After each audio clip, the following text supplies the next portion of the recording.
स्वागत है आपका अपने YouTube channel study with Shiv Pratap Singh में। तो क्लास 6 की मैथ में आज देखेंगे दक्षता अभ्यास 13, जिसका पहला प्रश्न है, चित्र में त्रिभुज ABD सर्वांगसम त्रिभुज CBD। तो त्रिभुज ABD कौन सा है? ABD। ये त्रिभुज किसके सर्वांगसम है? त्रिभुज CDB के। तो ये हमारा CDB, ये त्रिभुज इस त्रिभुज के है सर्वांगसम। तो को देखकर निम्नांकित वैकल्पिक उत्तरों में सही उत्तर छांटकर अभ्यास पुस्तिका पर लिखिए। तो हमको ये दिया गया है कि ये त्रिभुज इस त्रिभुज के कैसा है? सर्वांगसम है। अच्छा, सर्वांगसम त्रिभुज कब होते हैं? जब या तो तीनों साइड बराबर हो, या तो फिर सबसे पहला एस यानी कि तीनों भुजाएं बराबर हो, SAS यानी कि दो भुजाएं एक एंगल बराबर हो, और फिर होता है एंगल साइड एंगल, दो एंगल और एक भुजा क्या हो? बराबर हो, तो वे त्रिभुज हमारे कहलाते हैं सर्वांगसम। तो यहाँ पर देखिएगा, सबसे पहले चित्र में देखने से ही मालूम हो जाता है कि कौन सी भुजा किसके बराबर है। तो इसमें जो नियम लगेगा साइड का लगेगा। देखिएगा, ये वाली जो भुजा है, तो इस भुजा के बराबर कौन सी भुजा लग रही है? इसी के सामने वाली लग रही है बराबर भुजा। तो ये भुजा इसके बराबर हो गई। ये भुजा मतलब DACB, ये आपस में कैसी है? संगत भुजाएं हैं। संगत भुजा का मतलब बराबर भुजा। और जो हमारी AB है, तो ये हमारी लग रही है बिल्कुल बराबर भुजा किसके? DC के। और साथ में ये जो बीच वाली साइड है यानी कि भुजा है, ये हमारी है उभयनिष्ठ। साथ में ये वाला कोण इसके सामने, ये संगत कोण है यानी कि बराबर कोण है, और ये पूरा कोण इसके संगत कोण यानी कि ये भी बराबर कोण है। तो यहाँ पर देखते हैं प्रश्नों को। सबसे पहले, कोण A का संगत कोण है। तो कोण A का संगत कोण का मतलब है बराबर कोण। तो कोण A कहाँ पर है? ये हमारा है कोण A। कोण A का संगत कोण कौन सा होगा? C वाला कोण जो होगा वो संगत कोण होगा, ये इसके क्या है? बराबर है। तो कोण A का संगत कोण, पहले का विकल्प सही हो जाएगा। कोण C बराबर है, तो ये इसका विकल्प जो सही होगा ये होगा हमारा तीसरा विकल्प सही हो जाएगा। दूसरा देखेंगे, भुजा AB की संगत भुजा है। तो भुजा AB ये भुजा है, तो इसके बराबर की भुजा कौन सी है? सामने वाली। इसका नाम क्या है? DC कहिए या फिर CD कहिए। तो भुजा AB की संगत भुजा DC कहिए या CD, तो इसमें जो भी मिल जाएगा, CD मिल रहा है, तो यहाँ पर CD यानी कि दूसरे का पहला विकल्प सही हो जाएगा। तीसरा पार्ट है, AD की संगत भुजा है। AD ये हमारी संगत, ये भुजा के संगत भुजा निकालना है, तो कौन सी होगी? CB या फिर BC। तो CB मिल रहा है, तो CB तीसरे का पहला विकल्प सही हो जाएगा। अगर आपको BC दिया होता तो फिर BC पे लगा देते सही निशान। चौथा पार्ट है, DB की संगत भुजा है। DB इस भुजा के बराबर कौन सी भुजा है? संगत भुजा का मतलब बराबर, ये दोनों में उभयनिष्ठ है, तो इसके बराबर तो है नहीं। तो यही वाली जो भुजा होगी यही इसकी संगत भुजा होगी। DB की संगत भुजा DB कह सकते हैं या फिर BD कह सकते हैं। तो DB ऑप्शन में दिया नहीं है, तो ये BD ऑप्शन में दिया गया है। तो चौथे का जो विकल्प सही होगा वो कौन सा सही हो जाएगा? पहला सही हो जाएगा। तो इस प्रकार से आपका क्वेश्चन नंबर 1 समाप्त हो जाता है। अगला प्रश्न देखेंगे, दूसरा। यदि कक्षा 6 के सभी शिक्षार्थी 4 सेंटीमीटर, 5 सेंटीमीटर और 6 सेंटीमीटर भुजा वाले एक त्रिभुज की रचना करें, यानी कि कक्षा 6 के सभी विद्यार्थी 4 सेंटीमीटर, 5 सेंटीमीटर, 6 सेंटीमीटर भुजा वाले एक त्रिभुज की रचना करें, तो क्या बनने वाली सभी त्रिभुज सर्वांगसम होंगे? तो कक्षा 6 के जितने भी विद्यार्थी होंगे सब इसी माप का त्रिभुज बनाएंगे। जब सभी त्रिभुज इसी माप का बनाएंगे तो हमारा सर्वांगसमता का नियम लगेगा साइड, यानी कि तीनों साइडें जब बराबर होंगी तो त्रिभुज क्या होता है? सर्वांगसम होता है। तो इसमें पूछा जा रहा है, तो क्या बनने वाले सभी त्रिभुज सर्वांगसम होंगे? तो यहाँ पर क्या लिखेंगे? हाँ, क्योंकि इस पर जो सर्वांगसमता का नियम लगेगा वो साइड, यानी कि भुजा बराबर होती है किसी त्रिभुज की, तो वो त्रिभुज सर्वांगसम होता है। तो लिख देंगे हाँ, सभी त्रिभुज सर्वांगसम होंगे। हाँ, सभी त्रिभुज सर्वांगसम होंगे।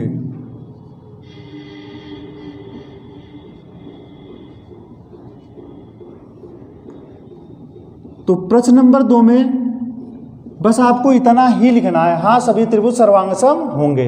अब आगे देखेंगे तीसरा प्रश्न, यदि त्रिभुज ABC सर्वांगसम त्रिभुज PQR, यानी कि ABC और PQR कैसे हैं, सर्वांगसम है, तथा AB बराबर 3.2 सेंटीमीटर, BC 5 सेंटीमीटर और CA 7 सेंटीमीटर हो, तो त्रिभुज PQR की भुजाओं की माप लिखिए। भुजाओं की माप लिखिए। तो यहाँ पर क्या करेंगे हम, तो सबसे पहले हमको क्वेश्चन में दिया गया है कि त्रिभुज ABC सर्वांगसम त्रिभुज है किसके, PQR के, PQR के। यहाँ पर हमको ये भी दिया गया है AB बराबर 3.2 सेंटीमीटर, कामा BC बराबर 5 सेंटीमीटर और CA कितना दिया गया है, CA बराबर 7 सेंटीमीटर। तो यहाँ पर ये हमको क्वेश्चन में दिया गया है, हमसे बताना है त्रिभुज PQR की भुजाओं की माप। तो यहाँ पर चूंकि माप कैसे लिखी जाएगी, चूंकि दोनों त्रिभुज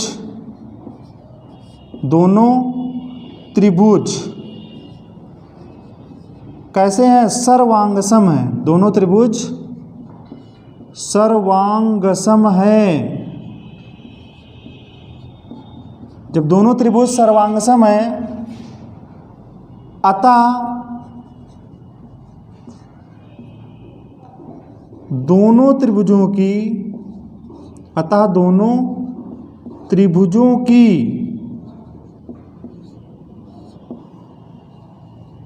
संगत भुजाएं,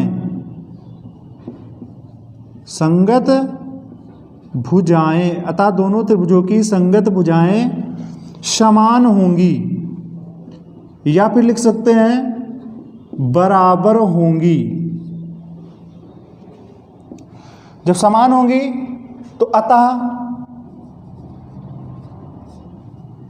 यहां पर देखिएगा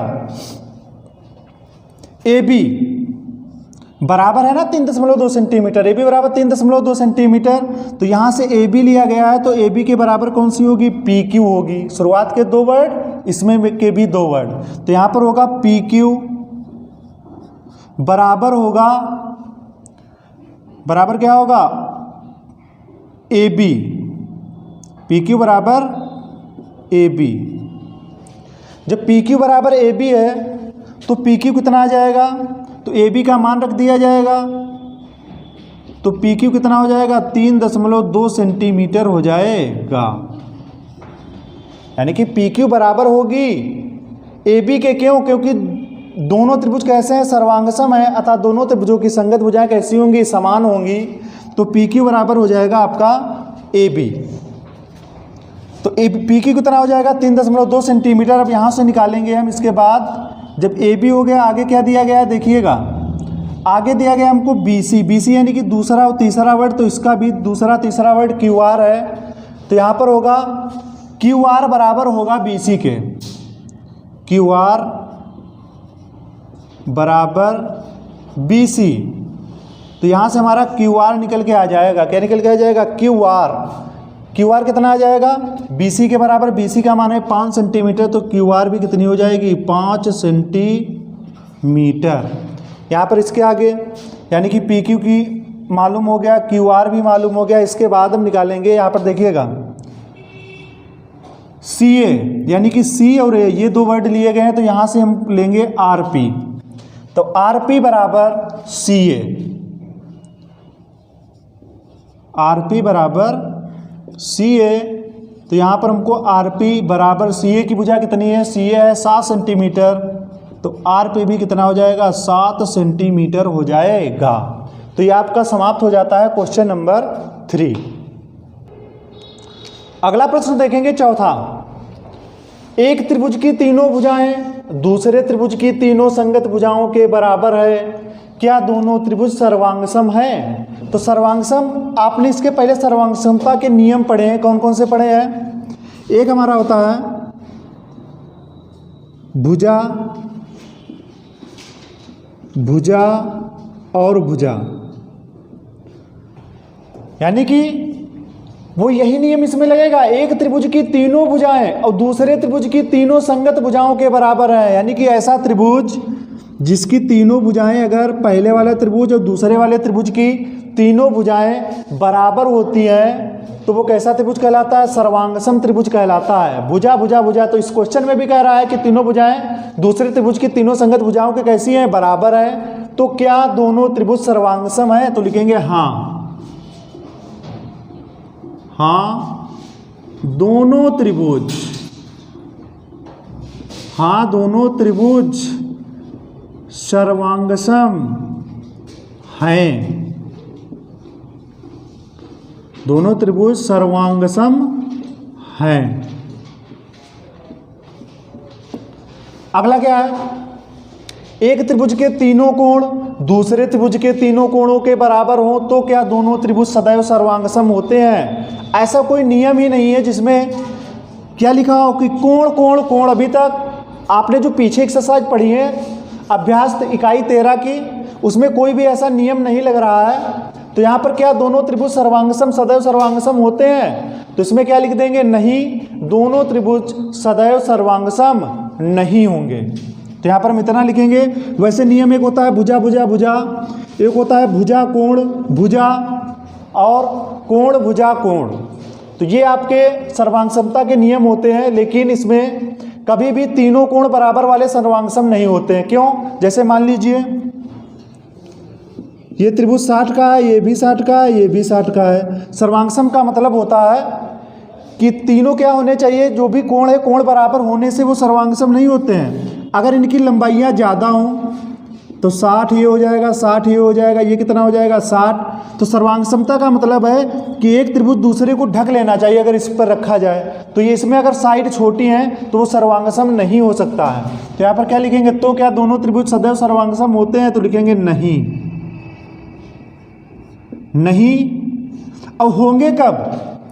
अगर 60 के साथ में अगर इनकी जैसे अगर ये 5-5 सेंटीमीटर के हैं तो दूसरा त्रिभुज जो अगर 5-5 सेंटीमीटर का होगा तब होगा, लेकिन ये सदैव सर्वांगसम नहीं होंगे। सदैव का मतलब हर तरीके से।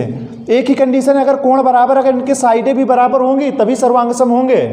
तो इसमें कहता है सदैव, तो सदैव नहीं हो सकते हैं, क्योंकि अगर लंबाइयाँ भुजाओं की कम ज़्यादा हो गई तो सर्वांगसम नहीं होंगे। नहीं, दोनों त्रिभुज, दोनों त्रिभुज सदैव सर्वांगसम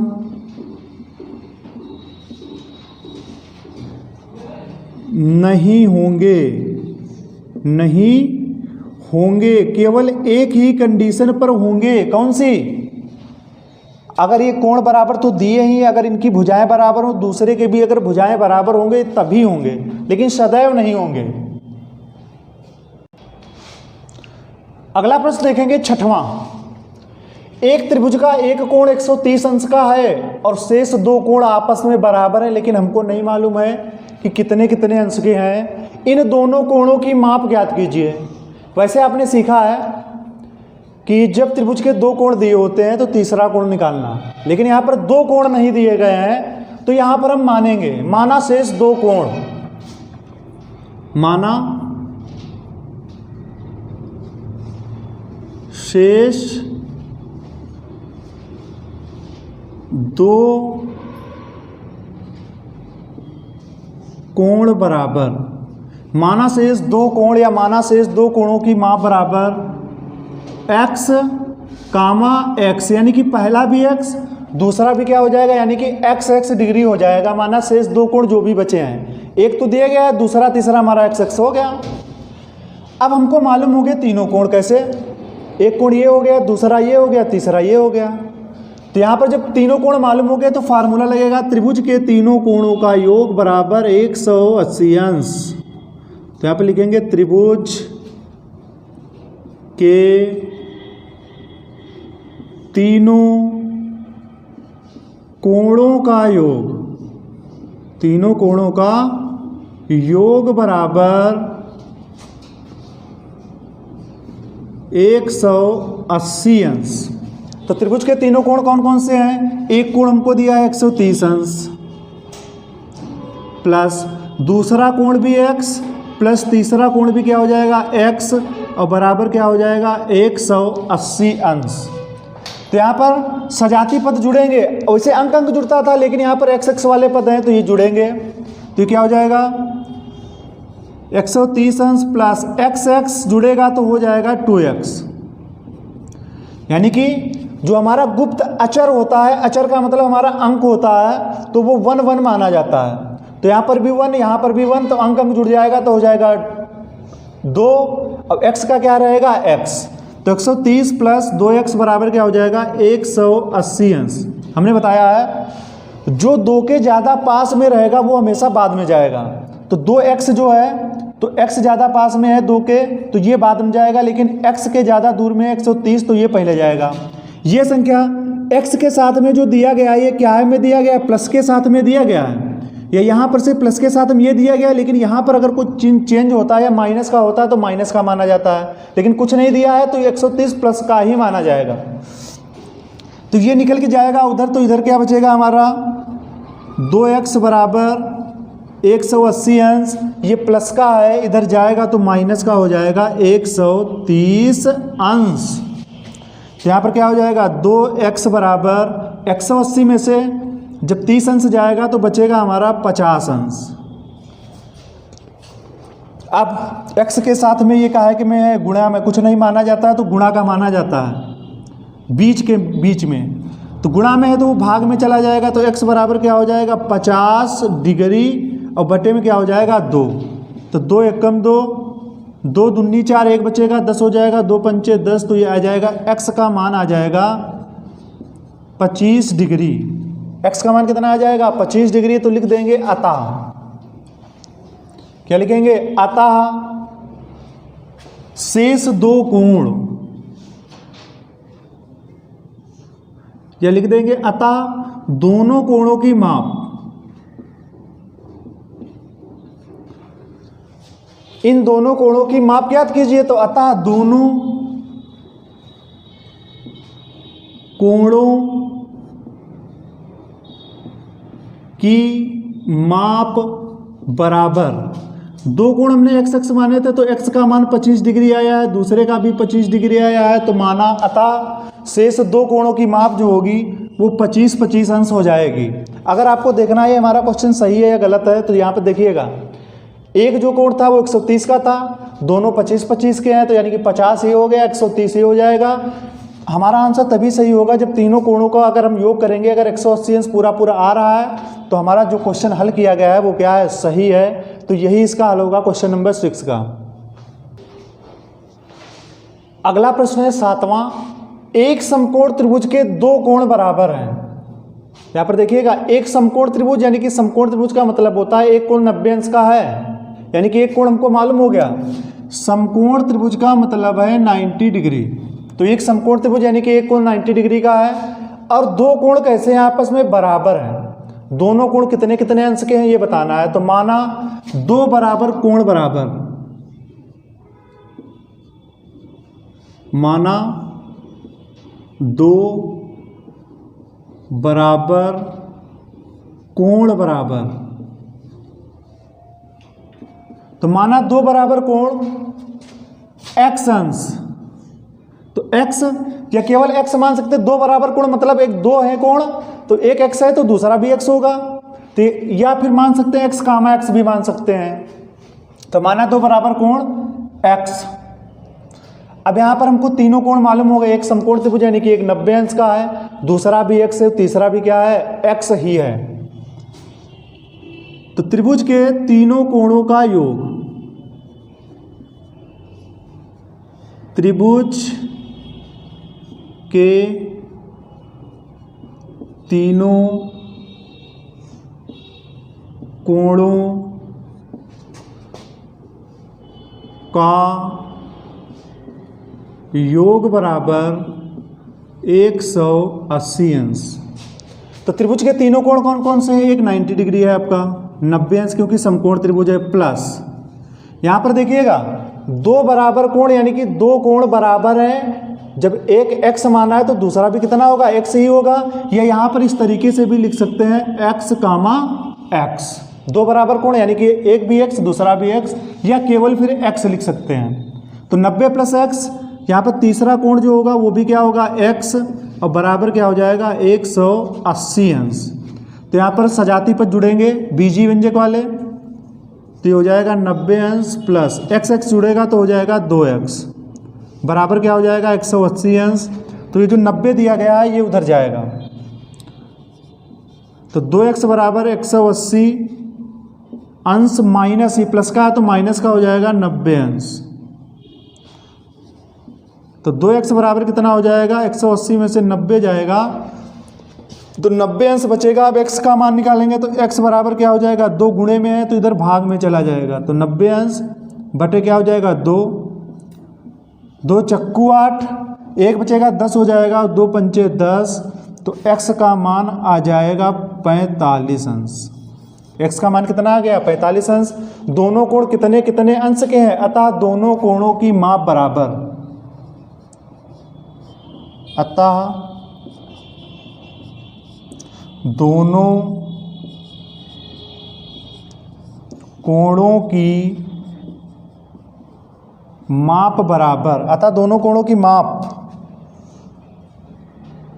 तो दोनों कोणों की माप जो होगी वो 45 अंश, 45 अंश, यानी कि दो अलग अलग कोण है तो दोनों कोणों की माप। x का मान 45 आया तो हमने यहाँ पर बराबर कोण x के माने थे तो 45 45 हो जाएगा।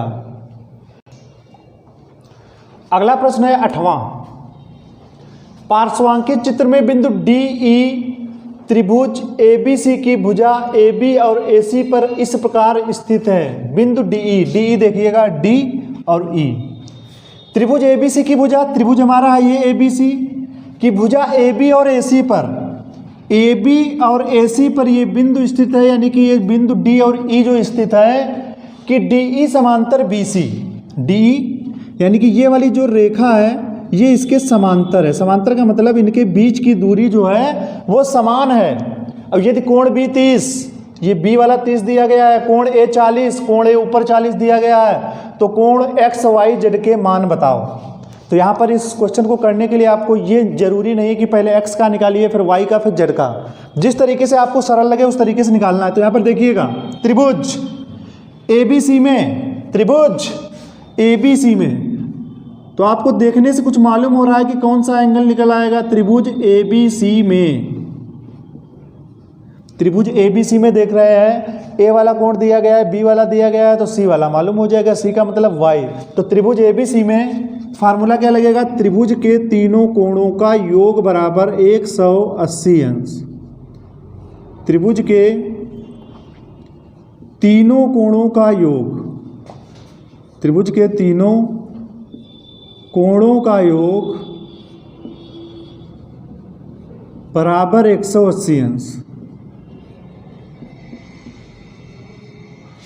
तो त्रिभुज के तीनों कोणों का योग 180 है। त्रिभुज के तीनों कोण कौन कौन से हैं? कोण A प्लस कोण B प्लस कोण C, कोण A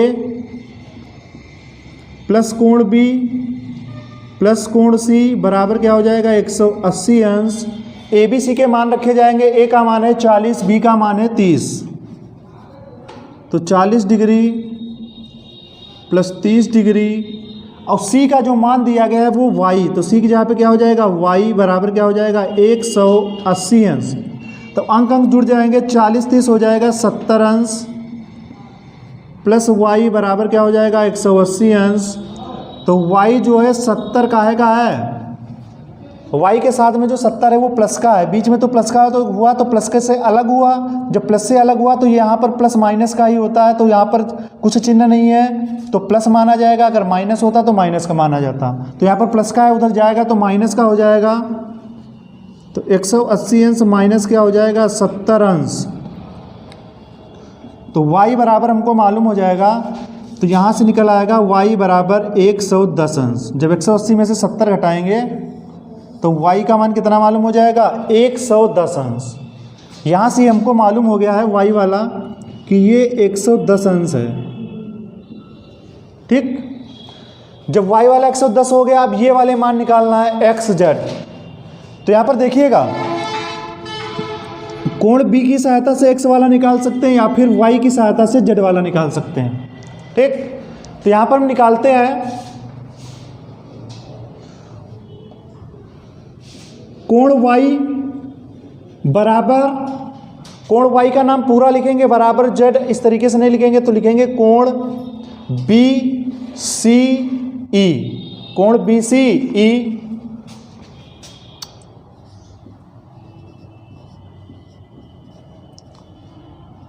बराबर कोण होगा, कोण BCE बराबर कोण होगा कोण DEA के, कोण DEA के, DEA के।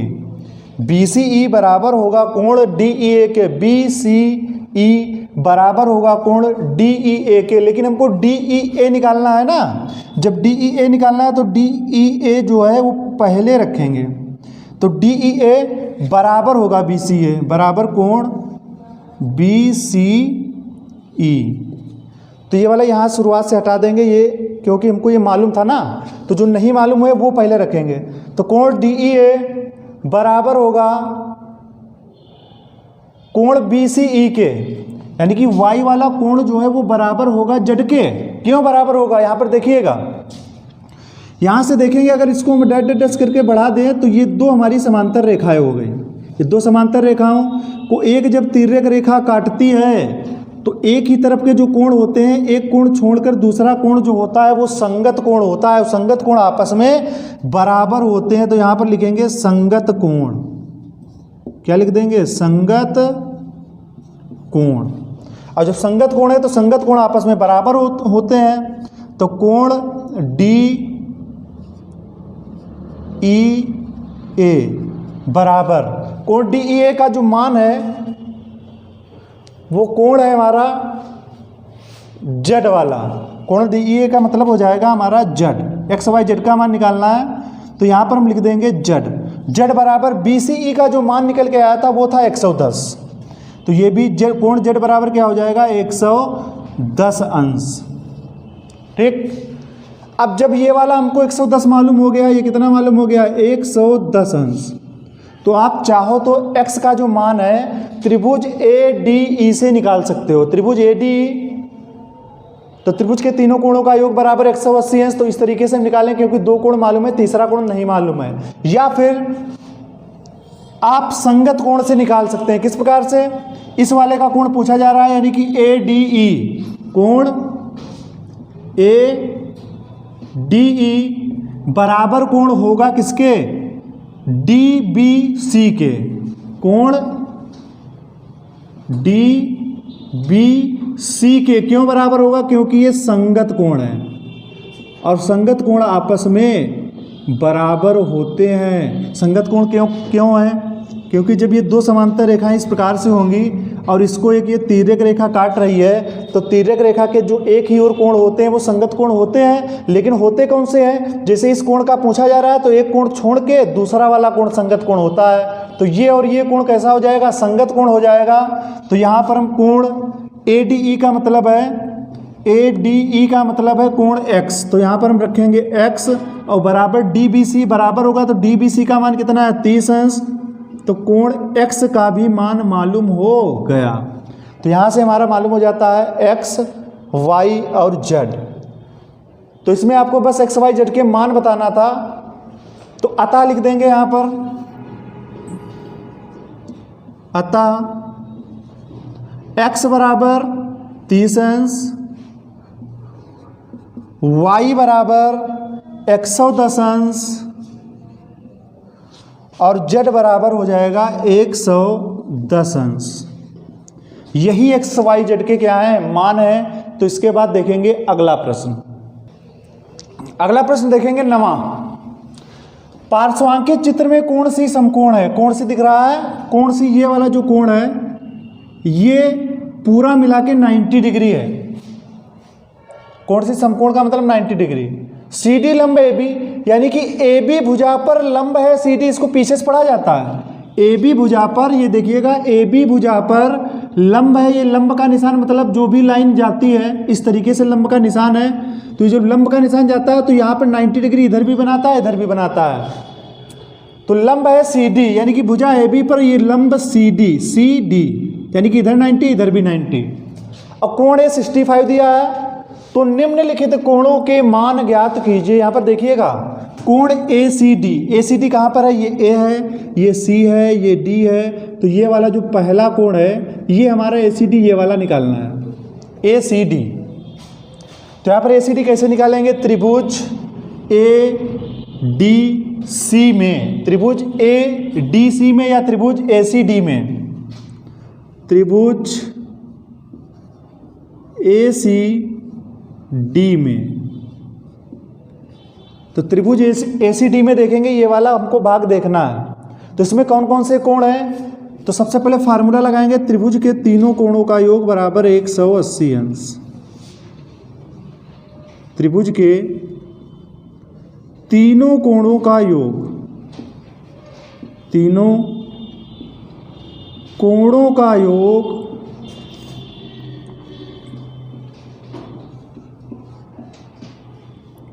बराबर 180 अंश। त्रिभुज के तीनों कोणों का योग बराबर 180 अंश। तो त्रिभुज के तीन कोण कौन कौन से हैं, तो ये एक ए वाला कोण है, तो सीधे सीधे ए नहीं लिखेंगे, पूरा नाम लिखेंगे। ए का नाम, इससे भुजा ये गई है ये गई है, तो इसका नाम होगा सी ए डी लिखिए या डी ए सी लिख दीजिए। तो यहाँ पर लिखेंगे डी ए सी, कोण डी ए सी प्लस दूसरा कोण इस वाले का नाम लिख देंगे ए डी सी, कोण ए डी सी प्लस कोण ये वाला नाम, इसका नाम ये जो निकाला जा रहा है यानी कि इसका नाम रखेंगे ए सी डी, ए सी डी, इसको ए सी डी ही रखेंगे, डी सी ए नहीं रखेंगे क्योंकि यहाँ पर हमको निकालना है। तो ये नाम ऐसे ही रख देंगे, कोण ए सी डी, कोण ए सी डी बराबर जो होगा वो 180 अंश होगा। अब यहाँ पर डी ए सी का मान रखेंगे, डी ए सी कितना है 65 अंश है, तो यहाँ पर हम लिख देंगे 65 अंश प्लस ए डी सी यानी कि ये वाला कोण।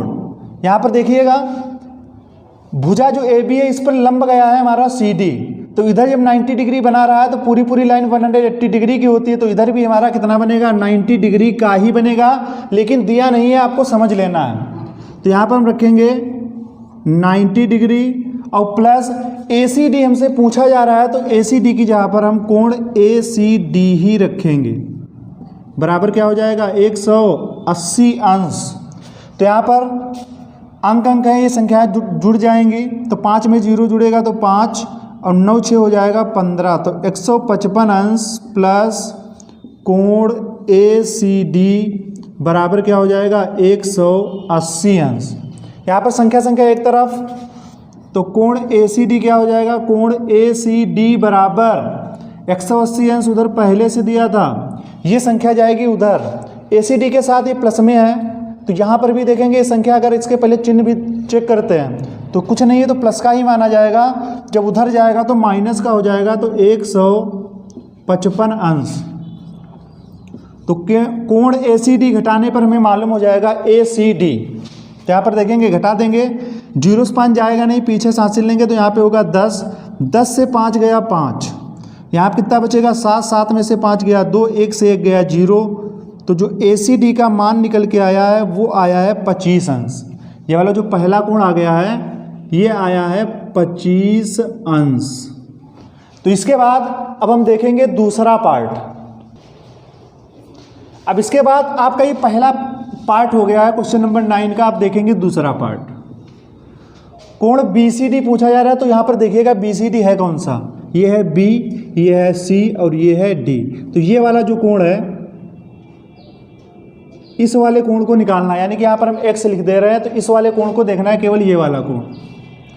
तो यहाँ पर ये किस त्रिभुज के अंतर्गत आता है, पहले त्रिभुज का नाम लिखेंगे, त्रिभुज बी सी डी में, BC D में, तो यहाँ पे लिखेंगे त्रिभुज BCD में। जब त्रिभुज BCD में हम लिखेंगे क्या, फार्मूला त्रिभुज के कोण का मान निकालना है, तो सबसे पहले हम फार्मूला लिखेंगे क्या, त्रिभुज के तीनों कोणों का योग बराबर 180 अंश। त्रिभुज के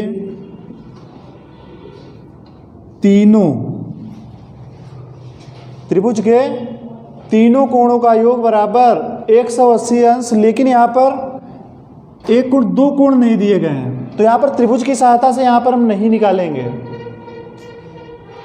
हम किसकी सहायता से निकालेंगे,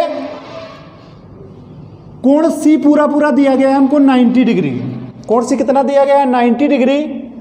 तो ये जो पूरा 90 डिग्री है, तो इधर वाला जब हम 25 घटा देंगे तो इधर का एंगल हमको मालूम हो जाएगा। ठीक, तो यहां पर हम क्या लिखेंगे, कोण ये वाला कोण और प्लस ये वाला कोण बराबर होगा 90 डिग्री के। तो इस वाले कोण का नाम क्या रखेंगे हम, ACD, यानी कि कोण ACD, और प्लस कोण ये वाला, इसका नाम क्या है, BCD, प्लस कोण BCD बराबर कितना होगा, 90 डिग्री के बराबर होगा। क्यों, क्योंकि कहता है पार्श्वांकित चित्र में कोण C कैसा है, समकोण, यानी कि पूरा कोण कैसा है, ये समकोण 90 डिग्री का है। तो यहाँ से हम BCD निकाल लेंगे। कोण ACD का मान हम निकाल चुके हैं पहले ही, 25 अंश, तो 25 डिग्री में निकाल चुके हैं। प्लस कोण BCD यहाँ पर हमको निकालना है, तो BCD ऐसे ही रहेगा, बराबर क्या हो जाएगा, 90 अंश। तो आगे संख्या एक तरफ करेंगे, तो कोण BCD बराबर 90, उधर पहले से वैसे रहेगा। BCD ये प्लस में है 25, तो ये कायम हो जाएगा, माइनस का क्या हो जाएगा, 25 अंश। तो यहाँ से जब हम घटा देंगे तो BCD का मान मालूम हो जाएगा। 0 से 5 जाएगा नहीं, यहाँ से हासिल लेंगे तो यहाँ पे होगा 10, 10 में से 5 गया 5, यहाँ बचेगा 8, 8 में से 2 गया 6। तो BCD का भी मान मालूम हो गया, कितने अंश है, ये हमारा 65 अंश है, 65 अंश। इसके बाद में अब हम निकालेंगे ये वाला कोण, यानी कि कोण CBD। तो यहाँ पर हम क्या लिखेंगे, इसी के नीचे आपको करना है। तो तीसरा पार्ट, तो त्रिभुज हम देखेंगे BCD में हम निकाल लेंगे, क्योंकि ये वाला कोण भी मालूम है, दो कोण मालूम, एक कोण ये निकाला, ये हमको मालूम है 90 डिग्री है, तो ये वाला हम कोण निकाल लेंगे त्रिभुज BCD में। तो यहाँ पर हम लिखेंगे त्रिभुज BCD में। तो त्रिभुज BCD में देखेंगे तो दो कोण दिए हैं, तीसरा कोण निकालना है, तो हम यहाँ पे फार्मूला लगाएंगे, त्रिभुज के तीनों कोणों का योग बराबर 180 अंश। त्रिभुज के तीनों कोणों का योग बराबर 180 अंश। त्रिभुज के तीनों कोण कौन कौन से हैं, एक हमारा D वाला है, तो इसका नाम लिख देते हैं कोण CDB, कोण CDB, प्लस कोण इसका भी हम लिख देते हैं, इसका नाम है BCD, कोण BCD, और प्लस कोण निकालना कौन सा है, CBD निकालना है, तो CBD, प्लस कोण CBD बराबर हो जाएगा 180 अंश के। तो इसमें हम रख देंगे मान, CDB कितना आया है, CDB